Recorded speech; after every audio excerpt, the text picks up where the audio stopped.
Good afternoon everyone. এখন বাজে 12টা 20 আর আমি দাঁড়িয়ে আছি এথার ডিলারের সামনে বিকজ আজকে আমার লাস্ট ডে ছিল ড্রাইভিং স্কুলের এখানে আসতে হয়েছিল বিকজ এইদিকে ভিড়ভাড় রাস্তায়, যেমন দেখতে পাচ্ছি ভিড় রাস্তায় চালানোর প্র্যাকটিস করার দিন ছিল। এই পেছনে ড্রাইভিং স্কুল আর পেছন দিকে একটা হিলি রাস্তা আছে, তো সেইটার উপরেও চালাচ্ছিলাম। তো গতকালও এসেছি আর আজকেও এলাম, দুদিন আর কি। অ্যান্ড আজকে আমার ড্রাইভিং স্কুলের কোর্সটা কমপ্লিট হয়ে গেল আর ভেতরেও সুদীপ কথা বলে নিল, যা যা ফর্মালিটিস আছে হয়ে গেল। একটা সার্টিফিকেট আসবে, সেটা পরে সুদীপ কালেক্ট করে নেবে। আর আপাতত মানে আজকে একটু টাইমটা একটু বেশি লাগলো, অন্যদিন 12টা 5-10-এর মধ্যে হয়ে যায়। আর এখন 12:30 বাজছে। এখান থেকে ডাইরেক্ট যাবো রাকাকে নিতে আর দেন বাড়ি যাবো। অন্যদিন 12:30টার মধ্যে বাড়ি ঢুকে যাই, আজকে একটু লেট হচ্ছে। আর আজ মঙ্গলবার, আজ হচ্ছে 16 ডিসেম্বর, আজ মঙ্গলবার। আজ আমার শেষ হয়ে গেলো, এরপরে মানে নিজের গাড়িতে একটু একটু করে আর কি প্র্যাকটিস করতে হবে, কিছু করার নেই ওটা। অ্যান্ড সেটা সম্ভব হয়ে উঠছে না বিকজ সকালবেলা এমনিতেই তাড়াহুড়ো থাকে। এক হয় খুব ভোরবেলায় বেরোতে হয় যেটা ঘুম থেকে উঠতে একটু কষ্ট হয়, আর আরেকটা টাইম হচ্ছে আইদার শনিবার সকালবেলা, বিকজ ওই একটা দিন মাত্র যেটা আমরা সকালবেলাটা একটু ফাঁকা থাকি, শনিবার সকালবেলায় বেরোতে হবে। আর রাকা যদি একটু মানে নাটকটা একটু কম করতো, যদি মায়ের কাছে একটু থাকতো, তাহলে রাতের দিকেও বেরোনো যেত, সন্ধ্যাবেলার দিকে বেরোনো যেত। বাট যাই হোক, যদি কখনো রাকাকে বুঝিয়ে বাজিয়ে বেরোতে পারি তাহলে হবে, আদারওয়াইজ ওই শনিবার সকালেই এম করতে হবে, প্র্যাকটিস করতে থাকতে হবে। আজকে যেমন চালালাম, আজকে নিজে অনেকটা কনফিডেন্টলি চালালাম, ভালোই লাগলো। অনেকটা চালিয়ে হিলি রাস্তার উপরে উঠিয়ে নামিয়ে ভিড় রাস্তায় চালিয়ে এলাম। সো লেটস সি, হয়ে গেল এখানে শেষ ড্রাইভিং স্কুলে কোর্সটা। এবার বাড়ি যাব আর এরপরে কখনো একটা ব্লগে তোমাদেরকে সুদীপকে বলবো একটা করতে, ভিডিও করতে, অ্যান্ড দেন দেখাবো কীরকম গাড়ি চালাচ্ছি, কীরকম শিখলাম আর কি। আচ্ছা, ওকে, ঠিক আছে, কোনো কথা না, ঠিক আছে।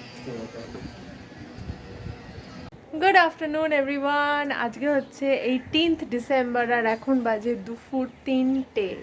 খাওয়া দাওয়া হয়ে গেছে আর এই ব্যালকানিটাতে একটু চুলটা শোকাচ্ছি, আজকে শ্যাম্পু করেছিলাম। সো এই রোদটা পোহাতে বেশ ভালোই লাগে, হালকা হালকা রোদ। আর গতকাল বিকালবেলায় মা করেছিল পাটিসাপটা, ঠিক আছে।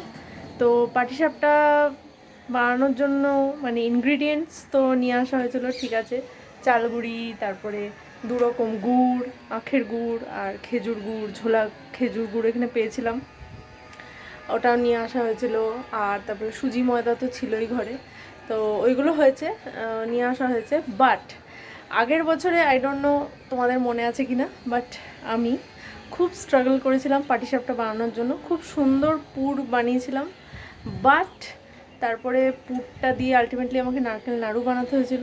অ্যান্ড পাটিসাপটা আমি বানাতে পারিনি বিকজ ফার্স্ট টাইম ভাবছিলাম হয়তো আমি গোলাটা ঠিক করে আমি গুলতে পারছি না। বাট দেন গতকাল মাকে ওই গোলাটা গুলতে দেখে আই ওয়াজ লাইক, না এটা আমি ঠিকই করেছিলাম। যেটা আমার প্রবলেম ছিল, আই রিয়েলাইজড কি প্রবলেমটা ওয়াজ যে আমার কাছে প্রপার চাটু ছিল না। তো একটা ফ্রাইং প্যান ছিল যেটা ননস্টিক নয়, এমনি ওইটাতে মানে আর কি এমনি ডিম ফিম ভাজি, তো ওই এটা ছিল, আর খাওয়াটার গরম করি, তো ওইটাতে উঠছিল না। রুটির যে প্রেস্টিজের তাওয়াটা ছিল ওটা থেকে উঠছিল না। তারপরে কড়াইতে লাস্টে ট্রাই করেছিলাম, মানে 3 দিন 3বার গুলেছিলাম, অ্যান্ড আমি পাটিসাপটাতে ফেলিয়ার হয়েছিলাম। তো তারপরে আমি দুপুরবেলা যখন মা পুরটা বানালো, তো নারকেলটাও কী করে করবো, তো সুদীপ ভেঙে দিল। তারপরে আমি ওটাকে ওই গ্যাসের উপরে বসিয়ে, একটু ইজি হয় বার করতে বাইরের খোলাটা থেকে, তো গ্যাসের উপর বসিয়ে একটু গরম করে নিলে মানে নারকেলটা একটু শ্রিঙ্ক করে যায়, তখন বাইরের খোলাটা থেকে ইজিলি চলে আসে চাকু দিয়ে চাপ দিলে। ওইসব করে তারপরে মিক্সার গ্রাইন্ডারে ওটাকে মানে এরকম একটু ঝিরি ঝিরি পেস্ট মতো করে নিয়েছিলাম, ওটা দিয়ে মা পুরটা বানালো। তো তখন দুপুর দুটো না, সরি 1টা বাজে। সুদীপ রাকাকে নিয়ে এলো স্কুল থেকে। তো তখন আমি সুদীপকে বললাম যে একটা কাজ করো না, ব্লিঙ্কিট থেকে একটু অর্ডার দাও তো একটা প্রেস্টিজের তাওয়া, ননস্টিক তাওয়া। তো ব্লিঙ্কিটে বোধহয় পেলাম না, ফ্লিপকার্ট যেটা 5 মিনিটস, ওইটাতে ফ্লিপকার্টের এটাতে দেখলাম যে হ্যাঁ দেখাচ্ছে এক্ষুনি দিয়ে যাবে। তো প্রেস্টিজের একটা সিঙ্গেল তাওয়া দেখাচ্ছিল, ননস্টিক তাওয়া 780 এরকম কিছু, আর একটা 3টের সেট দেখাচ্ছিল। সেটা হচ্ছে যে একটা তাওয়া, একটা ফ্রাইং প্যান আর একটা ছোট কড়াই, এটা 1500 টাকা। তা আমি ওটাই অর্ডার করলাম যে তাহলে একটা পুরো সেট আমার হয়ে যাবে ননস্টিকের। তো ওই 1500-এর ওইটা অর্ডার দিলাম, অ্যান্ড দেন আধ ঘন্টার মধ্যে ওটা ডেলিভারি দিয়ে গেল। আর বিকালবেলায় বানিয়েছিলাম পাটিসাপটা। তো পাটিসাপটার ভিডিওটা আমি এখানে দিচ্ছি।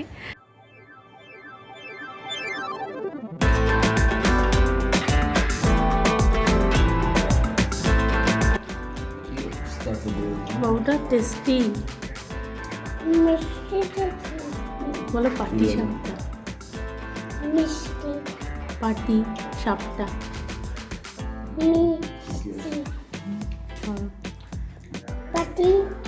সাপটা অনেকে মরে পড়ে গেল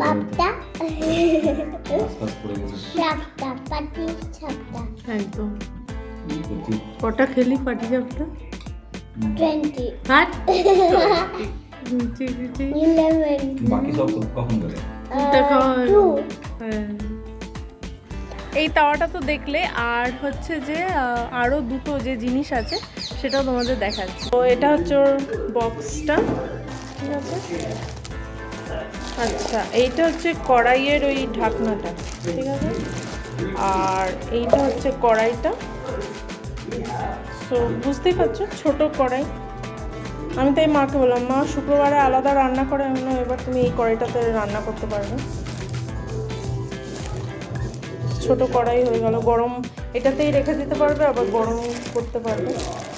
আচ্ছা, এইটা মনে হয় এটার ঢাকাটা। আর এইটা হচ্ছে একটা ফ্রাইং প্যান, এইটা হচ্ছে ফ্রাইং প্যানটা।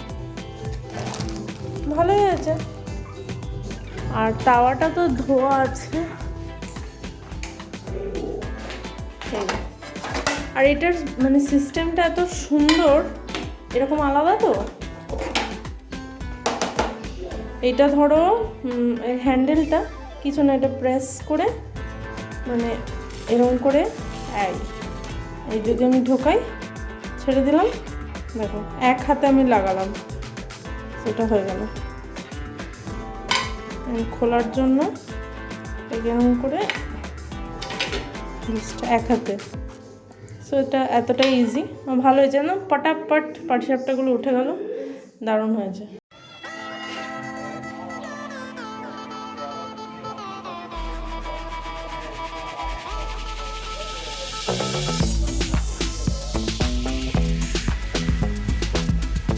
আজকে বিকালবেলা আমি একটু ঘুমিয়ে পড়েছিলাম। মানে রোজ ঘুমানো হয় না, বাট কোনো কোনো দিন মানে এত মানে স্ট্রং ঘুমের একটা আছে, ওই জন্য ঘুমিয়ে পড়েছিলাম। ময়না কাজ করে গেল কটার সময়? 4:30। তারপর 4:30 না 5টার সময় ঘুমাতে গেল। 5টা থেকে 6:30, 1.5 ঘন্টা ঘুমালাম। এখন এখানে বসিয়েছি চা, সন্ধ্যাবেলার চা হচ্ছে। তো চা খাবো। আর জানি না, শুধু বলছিল যে বেরোবে, সো ডোন্ট নো, বিকজ ও একটা জ্যাকেট কিনবে অ্যান্ড ট্র্যাক প্যান্ট কিনবে, সো আই ডোন্ট নো। দেখো একটু ওই এটা দেখুন না, প্লাস্টিকের পোটলা, এটা প্লাস্টিকের পোটলা, এটা প্লাস্টিকের পোটলা, আর ওখানে প্লাস্টিকের পোটলা।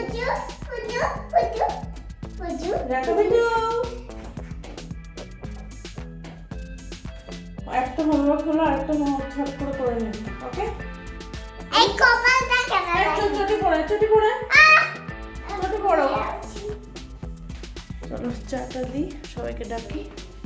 ওখানে খা, হ্যাঁ এরকম করে খেত বেবিগুলো, ছাদে ঠান্ডায় আরো বড় হতো। এটাকে কি বলে বলতো ওটা? ছাতলা। মুড়ির মোয়া। মুড়ির মোয়া বড় সাইজ। হ্যাঁ, এত বড় বড় মুড়ির মোয়া খেত নেপালে বাচ্চাগুলো। হ্যাঁ